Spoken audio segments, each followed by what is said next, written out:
Salut à toutes et tous, c'est Nassiva aujourd'hui pour ce nouveau vidéo où je vais te parler de 3 pas pour reprendre confiance en toi et ton chien quand son comportement change. Donc, il y a 3 situations principales qui peuvent se donner quand le comportement de ton chien ou chienne change, ou chiot d'ailleurs. Et normalement, quand je parle que le comportement change, je ne parle pas de situations très drastiques. Je parle de situations ponctuelles, ça peut être, même si des fois ça peut paraître drastique.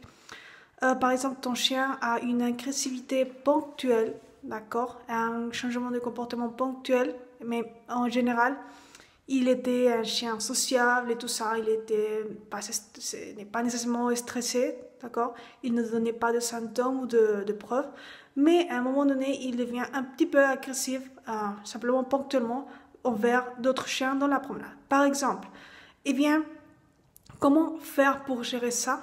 Parce que c'est vrai que certaines personnes peuvent être plus à l'aise à gérer ça, mais la plupart des personnes, comme c'est peut-être la première fois que tu as un chien, c'est ton premier chien, tu n'as pas d'expérience avec aucun autre chien avant, même si tu avais de l'expérience, peut-être c'est la première fois que tu fais face à cette situation, et on a tendance à faire des déductions erronées par rapport à ces comportements. Alors, comment faire face à cela? Ça peut être pas de l'agressivité, mais ça peut être une situation ponctuelle, un comportement pas désiré par toi, de ton chien, qui te dérange vraiment dans des situations quotidiennes. Ça peut être la promenade, quand tu es chez toi, dans différents contextes, dans le parc. Mais identifier ce comportement, c'est la première partie. Donc, 3 situations, on va prendre l'exemple de l'agressivité ponctuelle, mais c'est vrai qu'il ne faut pas déduire, il ne faut pas le négliger, mais il ne faut pas faire de ça un super gros problème dans ta tête. Donc, je vais t'expliquer 3 situations. On va prendre cet exemple, comme je dis. 3 situations qui peuvent se passer en toi. D'accord? Donc, comment tu vas réagir normalement? Beaucoup de personnes se diraient, oh, d'accord.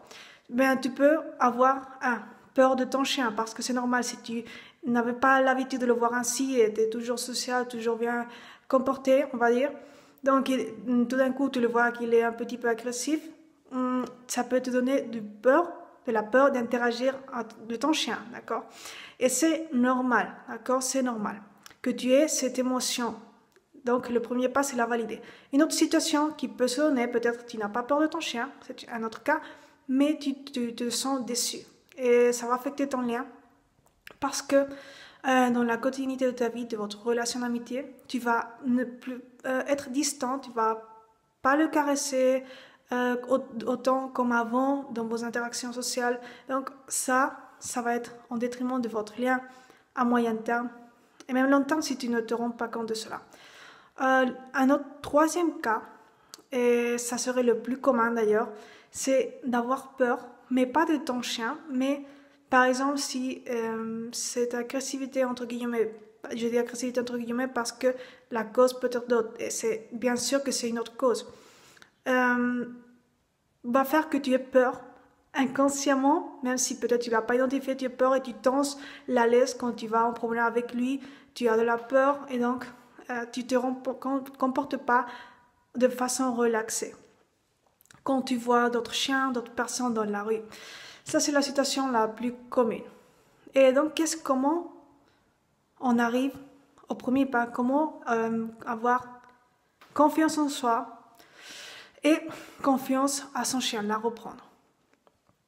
Donc, le premier pas, c'est, même si tu vas généraliser, d'accord, c'est te rendre compte que tu généralises.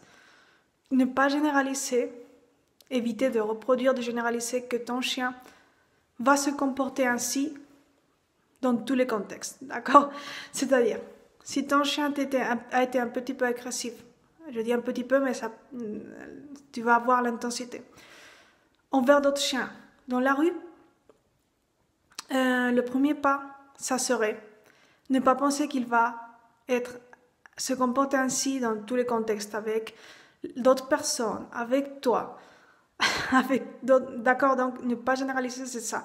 C'est ne pas penser que même si cet événement a passé à un moment donné, ça ne doit pas nécessairement repasser.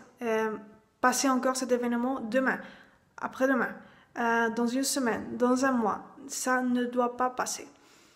Faut pas négliger ce comportement, d'accord, mais ne pas généraliser de manière drastique non plus.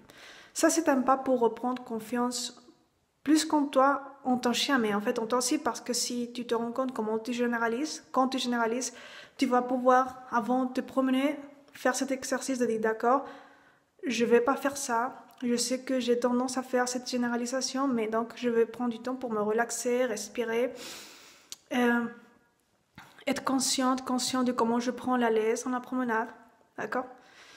Le deuxième pas, attention, très important parce que aujourd'hui je vais vous donner 3 pas, c'est de rappeler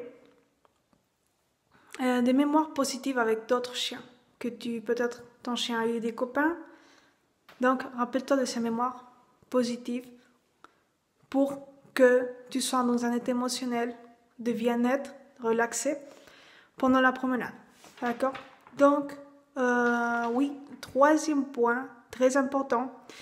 Oui, bien sûr, j'ai des notes parce que c'est beaucoup ce que je vous dis aujourd'hui. C'est vraiment très important. Oui, c'est très important, c'est ce que je vais vous partager maintenant. Donc, la troisième étape, c'est uniquement, avant de partager cette troisième étape, je voulais noter quelque chose de tout ce que je vous ai dit avant. Que d'ailleurs, même si, quand je dis de ne pas négliger l'agressivité ou que ce soit ce qui va m'amener au troisième point, d'accord, c'est que l'agressivité, en fait, dans le chien ne fait jamais partie de sa nature, ne définit pas sa nature, d'accord. C'est uniquement un comportement que toi tu perçois comme désirable, mais au fond, l'agressivité, si tu te ramènes avant quand l'espèce canine, dans l'évolution de l'espèce canine, sa fonctionnalité était plutôt de survivre dans le milieu naturel et de se protéger. Donc, c'est pas vraiment actuellement un comportement qui définit la nature du chien. C'est quelque chose qu'il utilise avec une fin concrète. Même si, quand les chiens ont des troubles de comportement, c'est une fonctionnalité, on va dire, dysfonctionnelle, parce que vraiment, c'est pour ça qu'on dit que le chien a un trouble de comportement. Parce que c'est dysfonctionnel dans la situation que le chien pense qu'il le fait, d'accord? Parce que normalement, c'est qu'il a des choses qu'il a ou qu'elle a des choses émotionnelles à gérer. Donc, c'est vraiment important de voir cette perspective. Donc, je vous parle déjà du point 3, de voir que même si ce comportement qui a changé, c'est difficile de gérer pour toi, de l'intégrer, donc ça va être un apprentissage, d'accord, une évolution aussi pour toi. C'est important de savoir que ton chien n'est pas défini par ce comportement. Et ça va t'aider beaucoup, mais beaucoup à avoir la vision globale, macro du chien. Parce que sinon, c'est évidemment que tu vas retourner au point A et tu vas au premier point, d'accord, le contraire du point 1 qui est de ne pas généraliser, c'est-à-dire tu vas généraliser. Si tu vas penser que ton chien est agressif simplement parce qu'il montre un comportement agressif ponctuel. Et tu vas penser, d'accord, encore que ton chien est un être, que l'espèce canine est agressive. Non, et c'est pas vrai, d'accord. Et ça peut être la cause de l'agressivité, ça peut être multifactoriel. D'ailleurs, normalement, c'est multifactoriel, un peu de stress, une mauvaise gestion émotionnelle.